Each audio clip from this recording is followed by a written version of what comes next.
नमस्कार, मैं हूं आपकी साथ प्रीति सिंह। बुलेटिन की शुरुआत करेंगे बड़ी खबर के साथ। बड़ी खबर से आपको रूबरू करा दे, फरीदाबाद में रोडवेज कर्मचारी की गुंडागर्दी दिखाई दी है। बड़ी और अहम जानकारी से आपको रूबरू करा रहे हैं। प्राइवेट बस कंडक्टर को बीच सड़क पर पीटा गया है। बल्लभगढ़ बस अड्डे से मारपीट का ये वीडियो सामने आया है। तो बड़ी और अहम जानकारी से आपको रूबरू करा रहे हैं। कंडक्टर को सड़क पर गिराकर मारा गया है। तो बसों की टाइमिंग को लेकर कंडक्टर को पीटा गया। तो बीच सड़क पर कंडक्टर को पीटा गया है। बड़ी और अहम जानकारी, फरीदाबाद में रोडवेज कर्मचारियों की गुंडागर्दी देखने को मिली। प्राइवेट बस कंडक्टर को बीच सड़क पर पीटा है। तो बल्लभगढ़ बस अड्डे से मारपीट का ये वीडियो भी सामने आया है। बड़ी और अहम जानकारी से हम आपको रूबरू करा रहे हैं। कंडक्टर को सड़क पर गिरा कर मारा गया और साथ ही हम आपको तस्वीरें दिखा रहे हैं। गुंडागर्दी की ये तस्वीर आप देख सकते हैं। रोडवेज कर्मचारियों की गुंडागर्दी यहां पर सामने आई है। इंडिया न्यूज हरियाणा के एक्सक्लूसिव तस्वीरों से हम आपको रूबरू करा रहे हैं। फरीदाबाद की तस्वीर आप देखिए। प्राइवेट बस कंडक्टर को बीच सड़क पर पीटा गया। तस्वीरों में आप देख सकते हैं किस तरीके से दो लोग मिलकर एक युवक को पीट रहे हैं। रोडवेज ड्राइवर की गुंडागर्दी, रोडवेज कर्मचारियों की गुंडागर्दी आप तस्वीरों में देख सकते हैं।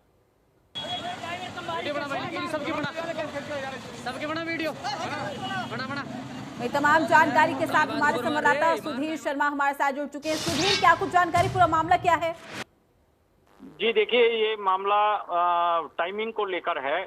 प्राइवेट बस चालक का टाइम हो चुका था, मात्र 3 मिनट का जो है गैप रह गया था। तो उसने कहा कि आप ड्राइवर को, सरकारी बस के ड्राइवर को बोला कि आप अपनी बस यहाँ से हटाएं ताकि मैं अपनी बस लगा सकूं, क्योंकि मेरा टाइम हो चुका है। मात्र 2-2.5 मिनट बचे हैं।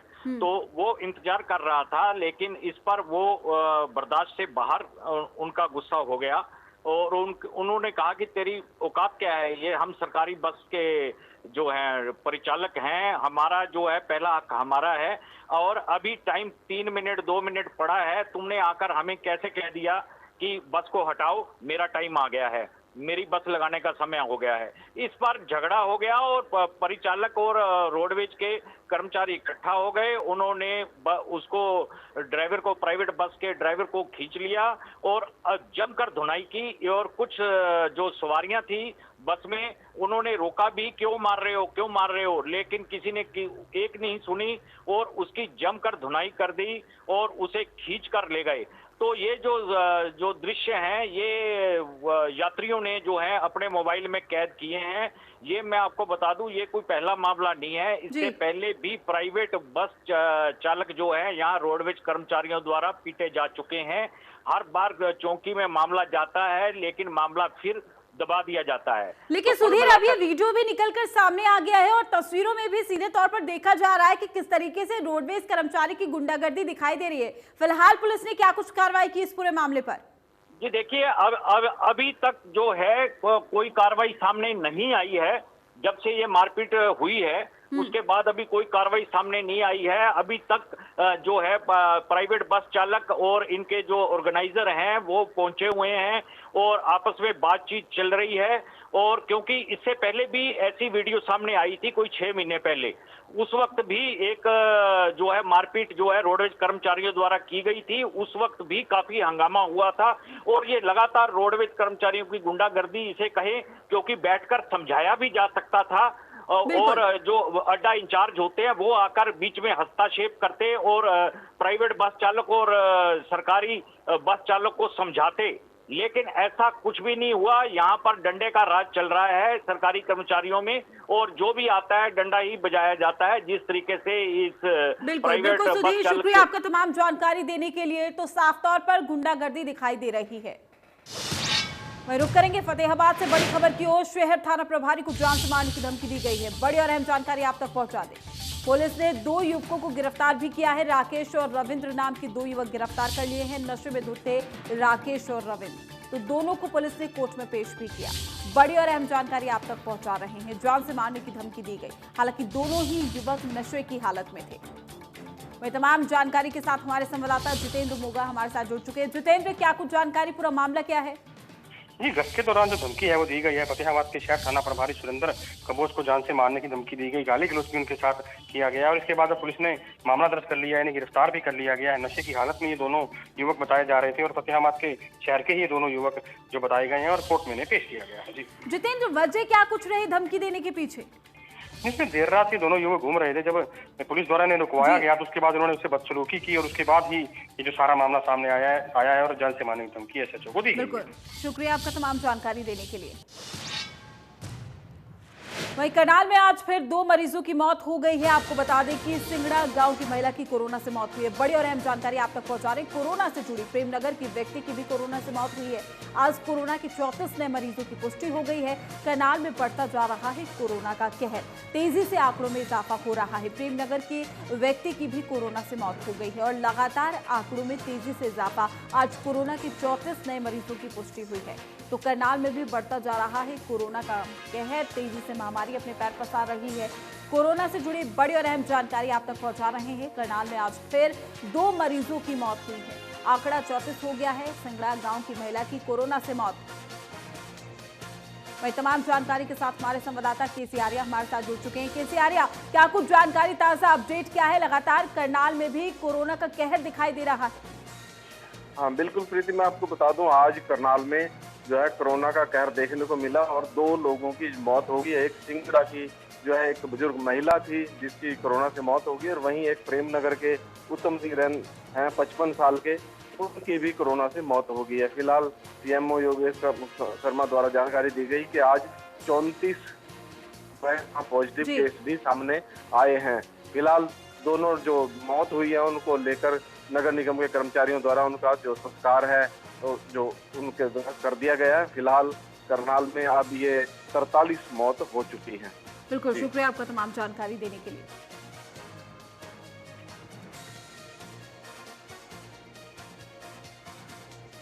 वहीं इसी बीच रुक करेंगे पंचकुला से बड़ी और अहम जानकारी निकलकर सामने आ रही है। बड़ी खबर से आपको रूबरू करा दें। कोरोना से जुड़ी इस वक्त की बड़ी खबर पंचकुला से, जहां पंचकुला में आज फिर भयानक कोरोना ब्लास्ट देखने को मिला है। तो तेजी से आंकड़ों में यहां पर इजाफा हो रहा है। रात से अब तक 172 नए मरीजों की पुष्टि हुई है, यानी कि 24 घंटे में कोरोना से एक मरीज की मौत हो गई है और तेजी से आंकड़ों में इजाफा। मरीजों के संपर्क में आने वाले भी संक्रमित हुए हैं।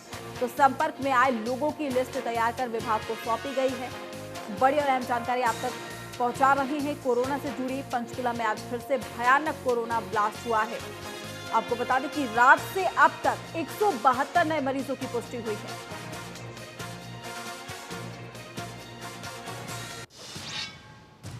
चलिए खबरों में आगे बढ़ते हैं और बात करेंगे करनाल की कल्पना चावला मेडिकल कॉलेज को कोविड अस्पताल बनाया गया है। इस कोविड अस्पताल में 500 बेड होंगे, साथ ही मरीजों के लिए हर तरह की सुविधा का दावा भी किया जा रहा है। जिला प्रशासन का यह भी कहना है कि हर स्थिति के लिए विभाग तैयार है। लोगों से सोशल डिस्टेंसिंग के साथ साथ मास्क लगाने की अपील भी की जा रही है। इसके साथ ही ये भी कहा जा रहा है कि ठीक डॉक्टर से ही सलाह विमर्श करें। डीसी ने कहा है कि जो भी अनाधिकृत डॉक्टर होगा उसके खिलाफ सख्त कार्रवाई भी की जाएगी। और आपको ये भी बता दें कि कल्पना चावला मेडिकल कॉलेज में पहले से 150 बेड कोरोना मरीजों के लिए थे, लेकिन अब इसे बढ़ाकर 500 कर दिया गया है। दूसरी तरफ ओपीडी में लगातार काम चलता रहेगा। करनाल में कोरोना लगातार पैर पसार रहा है और 1 सितंबर को ही 200 मामले सामने आए थे और 5 लोगों की मौत हो गई थी। तो हर चुनौती से निपटने के लिए विभाग तैयार है। और जितने सस्पेक्टेड केसेस हैं उनको मिला के उनकी संख्या लगभग 150 पहुंच गई है। तो एक तो प्रशासन ने यह फैसला लिया है कि अब जो कल्पना चावला का जो आईपीडी वार्ड है जिसमें लगभग 500 बेड की संख्या है, उसको पूरी तरीके से हमने कोविड हॉस्पिटल डिक्लेयर कर दिया है। यानी सिर्फ कोविड रिलेटेड पेशेंट्स ही वहां पर रखे जाएंगे। नॉन के कोविड जो पेशेंट्स हैं वो सारे के सारे सिविल हॉस्पिटल में उनका ट्रीटमेंट होगा। तो इसके लिए कल्पना चावला का जितना भी हमारा मैन पावर है, रिसोर्स है, वो भी हम जो नॉन कोविड ट्रीटमेंट देखता है उनको सिविल हॉस्पिटल शिफ्ट कर देंगे। और सारे के सारे पेशेंट्स भी जो कल्पना चावला के जो नॉन कोविड पेशेंट्स हैं वो आगे से सिविल हॉस्पिटल में। वहीं गोहाना में 15 पुलिसकर्मियों की कोरोना रिपोर्ट पॉजिटिव आई है। अकेले गोहाना सिटी पुलिस स्टेशन के 14 कर्मचारी कोरोना पॉजिटिव मिले हैं। पुलिसकर्मियों को कोरोना पॉजिटिव आने के बाद थाने में ही हड़कंप मच गया। गोहाना के सहायक पुलिस अधीक्षक ने पुलिस स्टेशन को आम लोगों के लिए बंद कर दिया। सिर्फ शिकायतकर्ता ही थाने में आकर शिकायत कर पाएंगे। साथ ही थाने के बाहर से ही पुलिसकर्मियों को शिकायत निपटाने के निर्देश भी दिए गए हैं। वहीं सभी थानों और चौकियों में तैनात पुलिसकर्मियों को अपना कोरोना टेस्ट करवाने को भी कहा गया है। सिटी पुलिस स्टेशन के बाहर रस्सी लगा दी गई है। जो कर्मी कोरोना पॉजिटिव मिले हैं उन्हें क्वारंटीन कर दिया गया है और सहायक पुलिस अधीक्षक उदय सिंह मीणा की रिपोर्ट भी नेगेटिव आई है। तो 15 पुलिसकर्मियों की कोरोना रिपोर्ट पॉजिटिव आई है। बाहर से ही शिकायत अब शिकायतकर्ता दे पाएंगे। खबरों में आगे बढ़ेंगे, बात करेंगे गोला अफ्रीका में बने केयर सेंटर को लेकर प्रशासन जो दावे कर रहा था उसकी पोल खुल गई है। यहां मरीजों को भारी दिक्कतों का सामना करना पड़ रहा है। सुविधाओं के नाम पर प्रशासन सरकार को ही धोखा दे रहा है। मरीजों का यह भी कहना है कि उन्हें किसी भी तरह की सुविधा नहीं मिल रही। मरीजों ने यह भी बताया कि दोपहर का बचा हुआ खाना ही उन्हें रात को दिया जाता है। जब मीडिया वहां पहुंचा तो स्वास्थ्य विभाग के डॉक्टर और पुलिस कर्मचारी भी गायब मिले। आनन फानन में डॉक्टर और पुलिस वाले वहां पहुंच गए और मीडिया के पहुंचने के बाद मरीजों को सुविधाएं दी गई। मीडिया के सामने अधिकारी मरीजों को समझाते हुए नजर आए और सुविधा देने का आश्वासन भी दिया है। मरीज बताते हैं कि ना तो उन्हें खाना सही मिल रहा है, ना ही बिजली पानी जैसी सुविधाएं ठीक से मिलती है, जिसके चलते उन्हें काफी परेशानी उठानी पड़ रही है। मिलता है ताजा खाना, आप बता रहे कि बासी खाना अपने आप आंखों से देख लो, ये ताजा खाना है। यही तो हमको दोपहर को मिला था खाना, यही आ गया। किस तरह का खाना है आपको, किस तरह का खाना दिया गया है?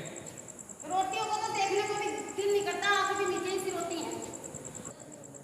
पानी बात की सब समस्या ठीक थी वहाँ पैलेस में, तो यहाँ तो पानी नहीं लाइट पाई है।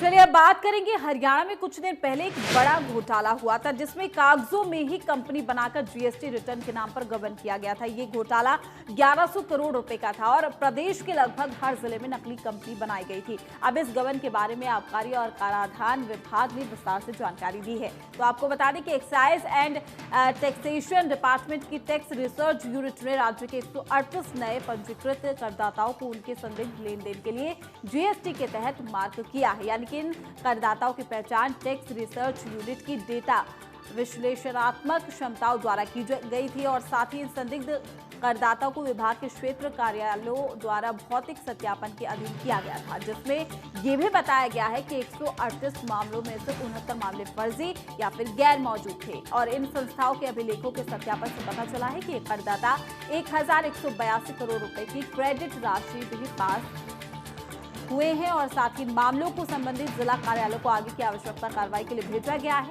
और कर अनुसंधान इकाई में एक समर्पित सेल नियमित अंतराल पर इन मामलों की प्रगति की निगरानी भी करेगा। आपको ये भी बता दें कि 15 करदाताओं को विभाग द्वारा रद्द किया जा चुका है और साथ ही जबकि 28 लाख से ज्यादा की वसूली भी की जा चुकी है। 31 करोड़ का क्रेडिट इन दिनों 69 करदाताओं को ब्लॉक कर दिया गया है। विभाग ने यह भी बताया कि आगे उन लाभार्थियों की जांच कर रहा है जिनके द्वारा नकली या फिर गैर करदाताओं द्वारा क्रेडिट दिया गया था। तो फर्जी कंपनी अब नहीं बचेगी, चूंकि एक्शन लिया जा रहा है। फतेहाबाद से एक चौंकाने वाला मामला भी सामने आया है। यहां पर 2 विभागों की लापरवाही का फायदा टोल कनेक्शन की कंपनी उठा रही है। दरअसल फरीदाबाद और दिल्ली के बीच बने बदरपुर बॉर्डर पर वाहन चालकों से टोल के रूप में वसूली जाने वाली राशि पिछले 5 महीने से NHAI को मिली ही नहीं है, जबकि टोल पर लगातार कलेक्शन किया जा रहा है। NHAI और साउथ दिल्ली म्यूनिसिपल कमेटी के बीच करार हुआ था कि हर रोज 9,20,000 रुपए टोल से देना है, लेकिन पिछले 5 महीने से NHAI को कोई पैसा ही जमा नहीं कराया गया। बावजूद इसके अभी तक निजी कंपनी द्वारा टोल कलेक्ट किया जा रहा है। जुलाई 2019 में दोनों कंपनियों के बीच में MOU भी साइन हुआ था, जिसके मुताबिक SDMC का ये पैसा जमा कराना था, लेकिन इसी के चलते NHAI ने निजी कंपनी MEP को टोल कलेक्शन के लिए नियुक्त किया। लेकिन हैरानी की बात यह है कि अप्रैल से अब तक कोई पैसा NHAI के खाते में नहीं गया। तो टोल का पैसा आखिर किसके खाते में जा रहा है? तमाम ये सवाल जो है वो खड़े हो रहे हैं। 5 महीने से NHAI को टोल का पैसा नहीं मिला है। टोल SDMC ऑपरेट कर रही है। उन्होंने एक संस्था लगाई हुई हो, वो उस संस्था के माध्यम से SDMC टोल अपना कमर्शियल टोल भी वसूल रही है और हमारा NHAI का जो रोड पे टोल लगता है वो भी चार्ज करके NHAI को रेमिट करती है। लेकिन लगातार टोल कलेक्शन हो रही है वाहन चालकों से, आप कीमत भी बढ़ा दी गई है, ऐसे में इतने दिनों से नहीं आना, आपकी तरफ से कोई कार्रवाई की गई है? देखिए, जो SDMC है वो भी एक सरकारी संस्था है और उचित नियमों को फॉलो करते हुए उनको ये कार्य दिया गया है। टोल अभी उनको नहीं मिल रहा है, लेकिन उनकी जवाबदेही है और वो टोल NHAI को मिल जाएगा, उसमें कोई डिस्प्यूट नहीं है। यहाँ ये बात भी साफ है कि NHAI का लेन देन सीधे SDMC है, ना कि किसी एजेंसी से, लेकिन पैसा अभी तक नहीं पहुंचाया गया है। ऐसा भी नहीं है कि NHAI की तरफ से पैसा ना मांगा गया हो। NHAI ने चिट्ठी लिखकर पैसे मांगे थे, लेकिन जवाब में SDMC ने यह भी कह दिया कि NHAI खुद अपनी एजेंसी नियुक्त कर दे। हालांकि NHAI ने अपनी तरफ से भी किसी एजेंसी को टोल कनेक्शन के लिए नियुक्त नहीं किया। अब सवाल ये है कि जो पैसे निजी एजेंसी टोल के रूप में वसूल रही है वो किसके खाते में जा रहे हैं।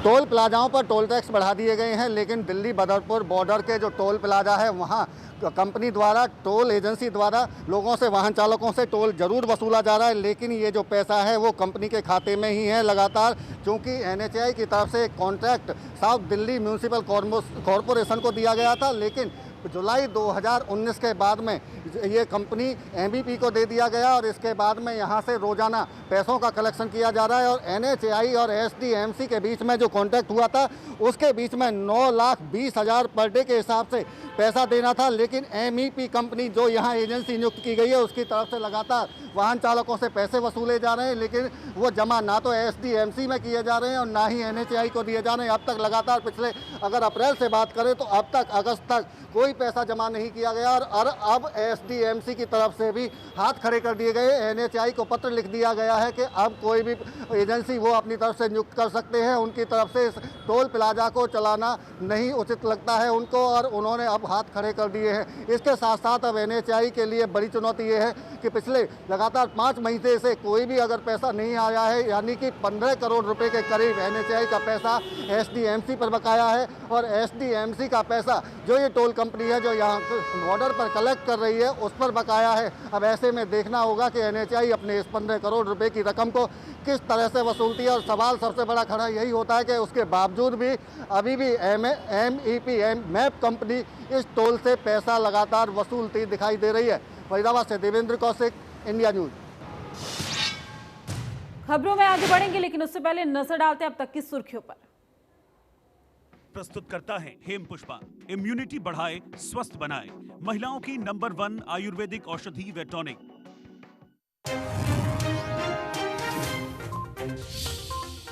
चौबीस घंटे में सामने आए कोरोना के रिकॉर्ड, 83,000 से ज्यादा मरीज, 1,000 से ज्यादा की मौत, 38 लाख के पास संक्रमित, एक्टिव केस 8 लाख से ज्यादा।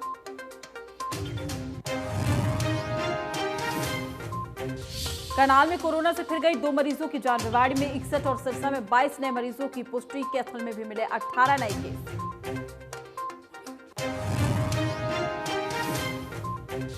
फरीदाबाद में 10 सितंबर से ट्रैक पर दौड़ेगी मेट्रो, सुबह 7 से 12 और शाम 4 से 8 होगा संचालन। 7 सितंबर से शुरू हो रही है सेवाएं, स्मार्ट कार्ड और मास्क होने पर ही मिलेगी एंट्री।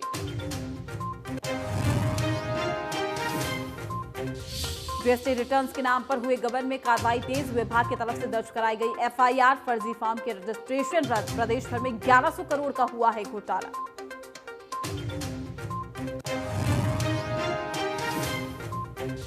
पांच महीने से NHAI को पैसा नहीं दे रहा है SDMC, हर रोज 9,20,000 रुपए देने का हुआ था करार। बदरपुर बॉर्डर पर टोल की वसूली जारी, निजी कंपनी को सौंपा गया है कामकाज।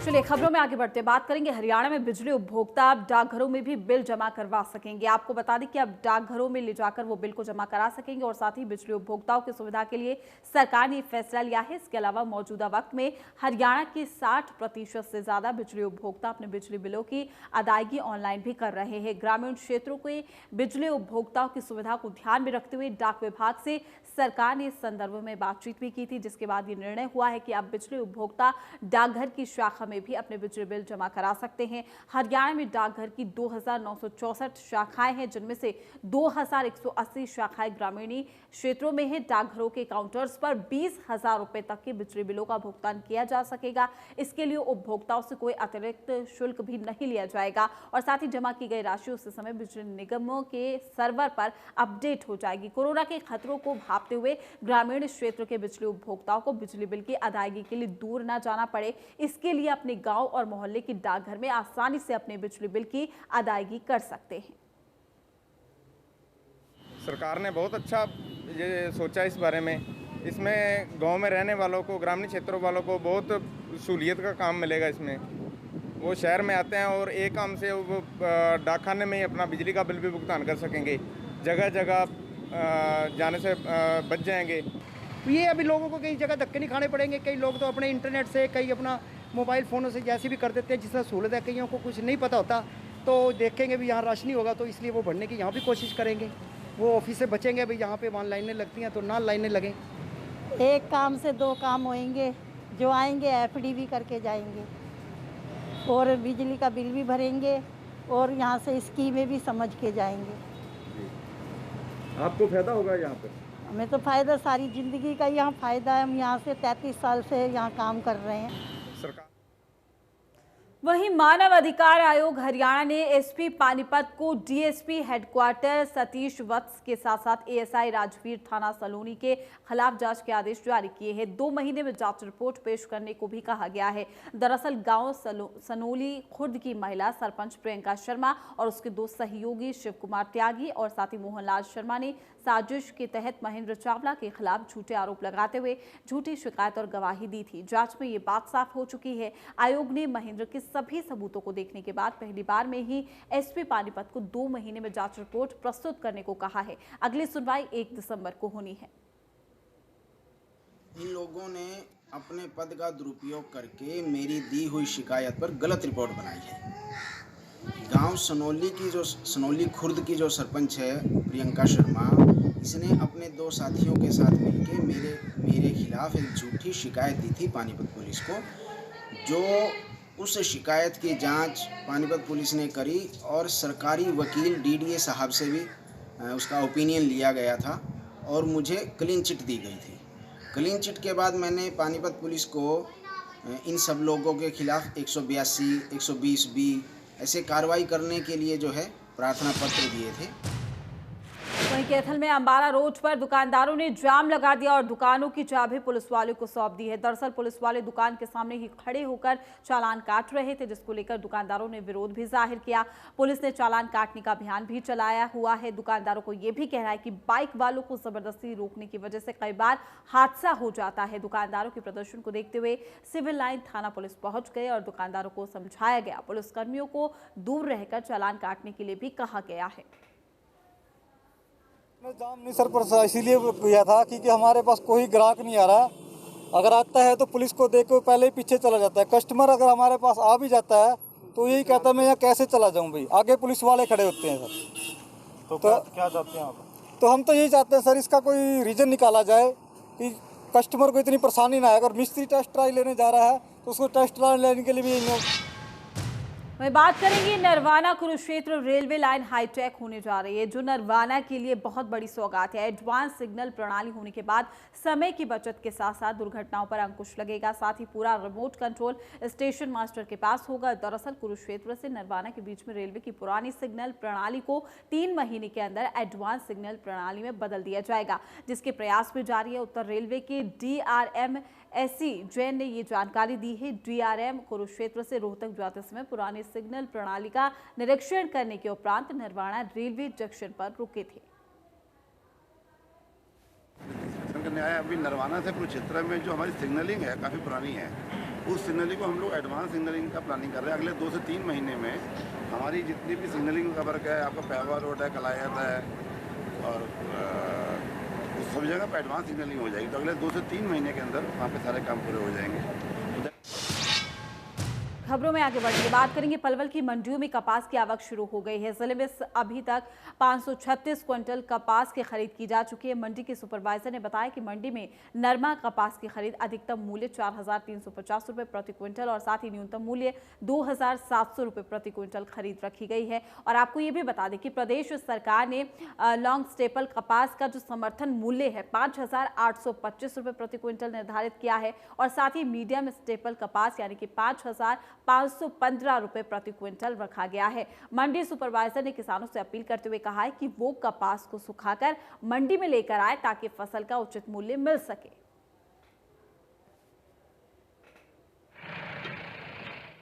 तो मंडियों में कपास की आवक भी शुरू हो गई है। फिलहाल उतने छोटे से ब्रेक के लिए, ब्रेक के बाद भी खबरों का सिलसिला रहेगा जारी।